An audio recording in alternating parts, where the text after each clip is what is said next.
Have you ever heard of the saying, don't guess, test?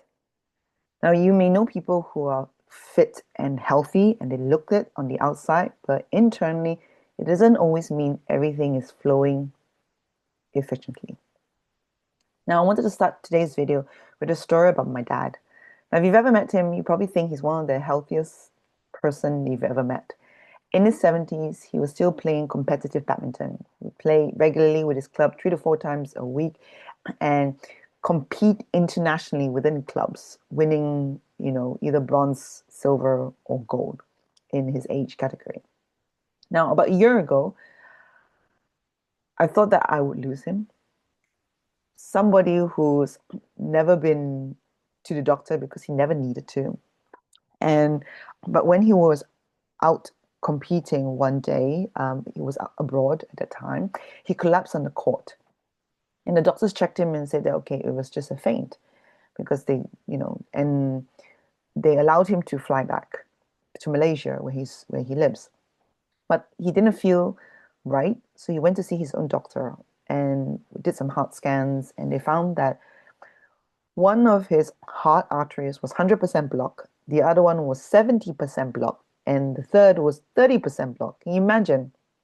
You know, he could have died on the courts abroad, nobody, in terms of none of his family around. So that really scared me. So with those findings, he basically had a heart attack and they scheduled him for an emergency bypass. So he had a double bypass. And after surgery, he had a stroke. Went into intensive care. And after, a few months of recovery, thankfully, he's now on the mend. He's feeling much better and he's playing badminton again. He decided not to do competitions, um, but he's recovered. So I'm very grateful that the grace of God that he's given a second chance. Because I lost my mom when I was 19 years old to a heart condition as well, and it didn't say goodbye. So it was really scary before his operation, knowing that could be the last time that I speak to him. So I'm very grateful that today I got off the phone with him, wishing him happy birthday as he's turned 75. So, which brings me back to the importance of today's video about testing. Testing is not about finding what's wrong with you, but rather knowing what we have going on at this moment of time so we can prepare ourselves, so we can better prepare for our future. I don't know if you hear that background sound. Our garden, oh my God, finally, our garden it's just, we had like a new landscape, but the gardeners haven't come like probably like 2 months. So the grass is so long. One time, our neighborhood cat found a little mouse scurrying around the grass. So it's a background also. Hopefully, I will speak up and you can get the gist of today's video because it's important. So after my dad's, oh my goodness, after my dad's operation and near miss, I it definitely changed him. He's not as he's every valuing life a lot more. And I myself am looking at testing differently. So if you look at this, you are here, all of us, we are here at the moment, and this is death. Okay. Oh my God, is it with leaf blower? Focus, Wei Feng, focus, focus, focus. Okay, we are here. We are here. Okay. So this is like testing. Testing allows us to avoid the noise that is going around us, saying whether we need to eat this, take the supplement, and everything. So how do we know whether we need it or not? How do we know whether it's right for us? We don't know until we know what's going on inside of us. So testing allows us to be better at knowing what to do to be healthy, to be fit, and also to recover, and to prevent long-term diseases like heart disease, diabetes, dementia, osteoporosis, Alzheimer's. So we are all here, and all of us are going the same direction, okay, which is death. That is the only absolute guarantee that's where we're going. So, how we're going to get there depends on the car that we're driving, the car that we have, and what we do to fine tune our car and to know what we to because it's like going on a journey. We're all going on this journey towards death. And to prepare for this journey, we need to check a few things and to make sure whether we need to get any supplies or the right supplies as well and don't need to overload our system. So I wanted to introduce you to this ladder, treatment ladder. And this will give you an idea, the essentials. Okay. So think about it, it's like a ladder overlooking a wall or perch on a wall.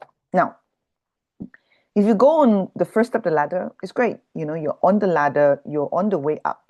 Okay. You may be able to see across the wall, but depending on how tall you are, so depending on where you are starting from, the higher you go on the ladder, you're able to see more of the future or see more what you need to deal with in the future. So let's start with the essential first. So the essential is, the minimum to consider, and the star is usually not, it's not very expensive. So number one is blood tests. Blood tests from your doctors, you need to ask really comprehensive blood tests, not just a basic blood test, which you do normally for surgery. A really comprehensive blood test, which looks at your full blood count, kidney function, liver function, how your HbA1c, which is how well you regulate your sugars for the last 3 months, your vitamin D levels, and your hormones as well, your thyroid hormone, your full thyroid function, and not just a snapshot. You want to get a full picture. And all the other hormones like estrogen, progesterone, testosterone, if you are a female. And so that is kind of like the minimum you would take. You would take your blood pressure, your heart rate, because these are kind of like on the dashboard of the car is the lights, seeing whether your petrol or your oil is low. And that's kind of the minimum you want to do to be able to start your engines and also to be able to get to a certain distance before you break down. Okay, you want to see, you want to make sure things are in place before lights go flashing and your engine breaks down. Okay, so this is the essential. As a woman, I would also recommend doing a smear test if you're due to make sure you don't have any viruses that could increase risk of cervical cancer. You get an ultrasound scan as well, in your stomach, in your abdomen, in your pelvis, just to make sure. Like for me, I have fibroids. I've got small cysts, so it's good to check up and just see, okay, how big is it, how small is it, so that if anything changes in our periods, when we check again, then we know, okay, is it due to anything anatomical? And then also examine your breast, which is important as well to make sure there's no lumps and bumps, because we don't want to have any surprises um, at any time of our life, really. Or at least not too much. We will have surprises, but not too much. Okay. The next one, so that's kind of the minimum. You can get it, a lot of them, from your doctors, from National Health Service if you're in England, or just a regular checkup. Okay. Next one is intermediate. Intermediate, it's similar to almost like an MOT. Okay, so you don't have to do this all the time. And this looks at more like you can do a heart scan, ECG, looking at your heart rhythm, doing an echocardiogram, so looking at the structure of your heart, which can then look at, flow and see whether your arteries are flowing well. If you want to get slightly bit fancy, you can do VO2 max. I haven't done this, so this one looks at how well your body is using up the oxygen. I'm looking at doing that. So when I do, I will let you know my results and what I discovered. So VO2 max, I think they put a mask on you and they measure your oxygen and while you're doing a treadmill. So that was interesting. Other things is you can do a DEXA scan. That's right. It slipped my mind. A DEXA scan, which looks at your bones, the density of your bones, where we started. And unlike body composition machines, analyzers, which you find in the gym, where you just hold that and just see look at the impedance and see how much fat and how much lean muscles. The DEXA scan can do that so much more accurately. So I'm also planning to do that as well for myself. And then you want to see whether your bones, whether they are, they are strong, and you're not at risk of osteoporosis and fractures, which increases risk of death by just, I think double.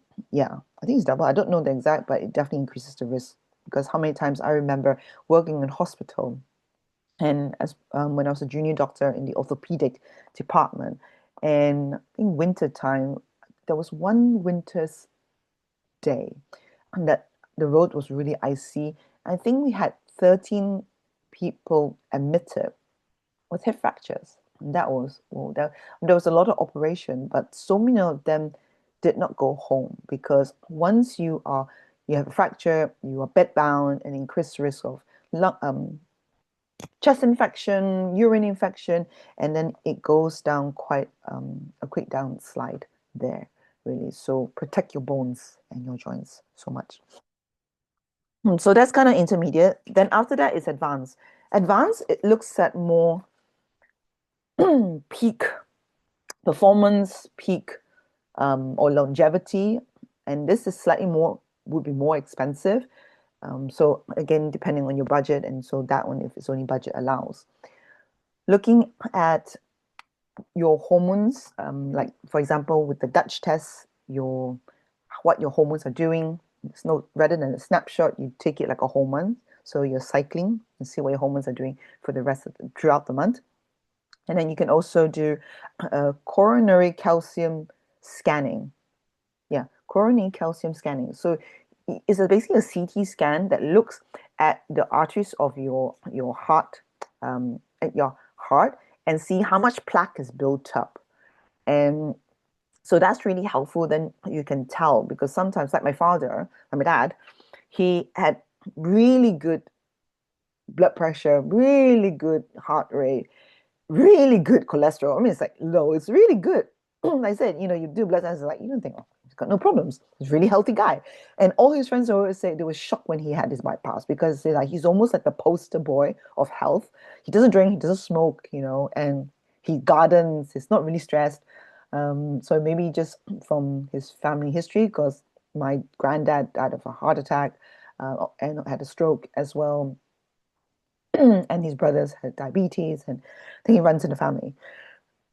So with that, oh, sorry, my throat. Been talking about my dad too much. So the coronary scanning, I plan to do it this year. I'm looking at it in London. I saw it's about £580. I found one in London, but in Malaysia, it's about half the price. So I'm gonna look at it and just see, and I'll bring you along with me as I share that with you. Hmm. Other things that you can do is looking at genetic testing. Genetic testing is expensive, but I always see genetic testing is like it just shows you what your predisposition is, and then you can do things to counteract that. It's really a nice have. Okay, it's really nice have, I feel, because sometimes by knowing every minutiae of things, also, yes, it can take you into a tailspin of like worry. And sometimes it's unnecessary because at the end of the day, is genes can be switched on and switched off. You may have the gene, but it may not be switched on based on your lifestyle and what you are going through, environment, and yeah, and stress, and how you recover, how you sleep as well. So genes can be switched on or switched off. So if you want me to do a video on that, because I'm start learning it as well, and then I can share that with you as well. I think there's also what's it called? Lactate. I can't remember what's it called. It's because lactate test, I think. Lactate test. I looked at it. Okay, so this usually more for sports people. They need it because they want to see how quickly they are recovering in their muscles. So, so they measure basically how much. So lactate threshold, that's what they call it. So these are fitness labs. So looking at how quickly your muscles go into burnout, burn up all your fuel. So how efficient you're using fuel into your muscles. So this is really more for peak performance. Like I said, peak performance and longevity, you may not need it because if you're not in that in the category of very high stress um, lifestyle, then you may not need it. But again, if that interests you, always go and try. I will probably do it for my interest and just to find out as well. And the other things that you can look at is microbiome. Okay, microbiome testing, which is looking at your stool test and looking what bugs, whether you got dysbiosis. I feel that should be an intermediate. Yeah, that's intermediate. I think everyone should do it. It's really helpful to know, especially if you have gut issues as well. I took it before I got pregnant just to maximize my health before I had my son. So, in summary, we've got essential, intermediate, and advanced. So, start with the essential first. Think about when was the last time you look at your dashboard and change your oil and petrol, really. Okay, it's important. And if you're someone who's really stressed, another test that you should do is also cortisol and how well your stress hormones, fasting cortisol in the morning, or you can do hormone testing as well through Dutch test, looking at how well your body is dealing with stress. And again, that would be under the intermediate test. So if you haven't tested yourself, go and get yourself tested. I said test, yeah, test, don't guess. Yeah, test, don't guess. Okay, let me know if you have any questions, and I will see you in the next video.